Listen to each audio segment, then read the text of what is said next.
வணக்கம் சிவா. ஆவடி திரும்பிள்ளை வாயிலில் சிவனை பார்க்க வந்தேன். இங்கே பார்த்தீங்கன்னா எல்லா இடத்துலையும் சந்தனம் அரைச்சிட்டு இருக்காங்க. எதற்காக? இது எதுக்காகன்னு கேட்குறீங்க. சுவாமி இங்கே வருஷம் முழுக்க சந்தன காப்பில் தான் இருப்பார். ஏன்னு சொல்லி பார்த்தோம்னா அதுக்கு பின்னாடி ஒரு பெரிய ஸ்டோரிக்கு போகணும்.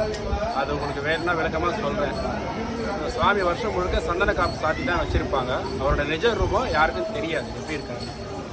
சந்தன காப்பு வருஷத்துக்கு ஒரு தடவை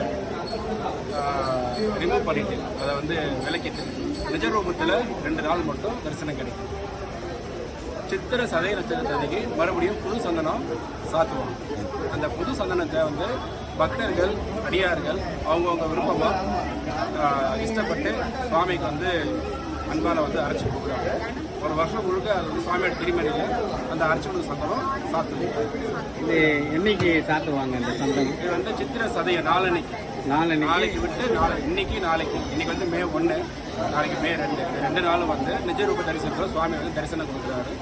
இது கிடைக்கிறது ரொம்ப அபூர்வம். இந்த மாதிரி நிஜ ரூப தரிசனம்னு சொல்லி பார்த்தோம்னா தொண்டை நாட்டில் 2 ஸ்தலம் தான் இருக்குது. ஒன்று திருவொற்றியூரில் புற்றிடம் கொண்ட ஈஸ்வரமானா இருக்காரு.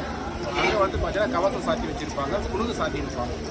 இங்கே சுவாமி அதே மாதிரி சந்தனம் சாத்தி இருப்பாங்க. திருவொற்றியூரில் எப்படி வருஷத்துக்கு ஒரு தடவை புனுக கவசத்தை கலைஞ்சிட்டு புனுகு பக்தர்களை பிரசாதமாக கொடுப்பாங்க. அதே மாதிரி இங்கே சுவாமிக்கு வருஷம் முழுக்க சாத்தி இருக்கிற சந்தனத்தை பிரசாதமாக கொடுப்பாங்க. நன்றி சிவா. ஓம் நம சிவாய.